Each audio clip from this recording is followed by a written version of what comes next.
how to draw up testosterone. When you first receive your testosterone package, you will see your testosterone vial, the injection syringe, and the drawing needle. Just for some clarification, there are two parts to an injecting device, the syringe and the needle. When we talk about the size of the needle, we are referring to the gauge. The bigger the number, the smaller the needle. You will also see a length denoted on the needle, 1/2 inch, 5/8 inch, 1 inch, etc. When we refer to the syringe, we refer to the volume that it holds. Just to be clear, a cc and an ml are the same unit of measurement. So a 10 cc syringe is the same as a 10 ml syringe.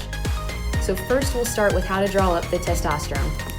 This is the trickiest one only because you have to change the needles between drawing up and injecting. This is because testosterone is very thick, so it's easier to use a bigger needle to draw it up, and it's nicer to use a smaller needle to inject it. So first, make sure your hands are clean. If this is the first time using the testosterone vial, pop the plastic safety cap off of the top. Next, use one of the alcohol swabs to wipe clean the rubber center part on the top of the vial. Next, we are going to change out the needle. So first, unwrap the syringe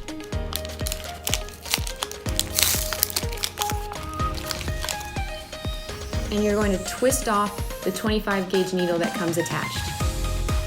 Set this aside. Now, take the 18 gauge needle,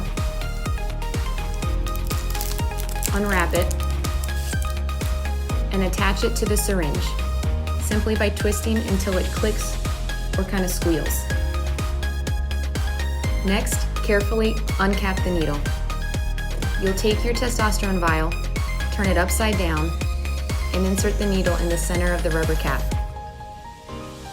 You're going to slowly pull back on the syringe until you get to the correct dosing for your prescription. So if it's 1/2 cc, it'll look like that.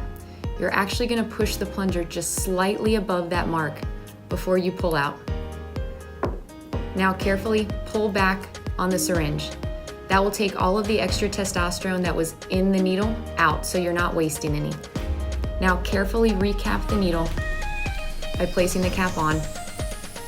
Twist off the 18 gauge needle and twist on the 25 gauge needle. Again, carefully uncap the needle. Now you're going to squeeze the testosterone up to the top, removing any air bubbles. You'll see the bubble come out the top and a little drip. That's going to help to lubricate the tip of the needle. If there's any extra bubbles, you can kind of flick the top of the syringe to remove those. Now you'll carefully recap the needle and you are set to do your injection. This is an instructional video to guide you in safely and effectively injecting your hormones. This video covers how to give yourself a subcutaneous shot. A subcutaneous or sub-Q shot goes into the fat.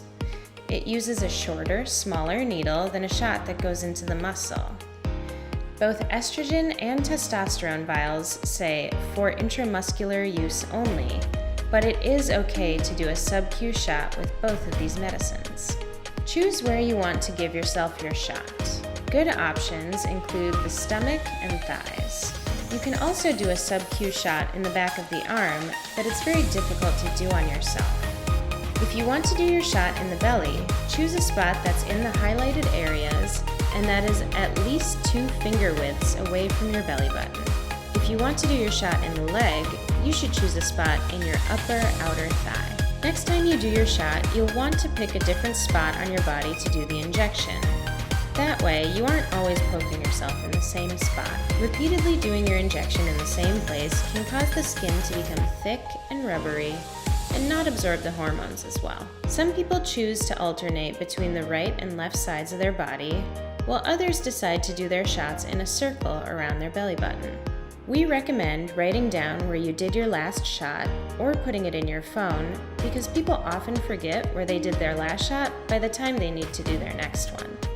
In between your shots, you should store your hormones at room temperature like in a drawer. You should not put your hormones in the fridge or leave it in the car during the summer. Also, try not to walk around with your hormones in your pocket for long periods of time.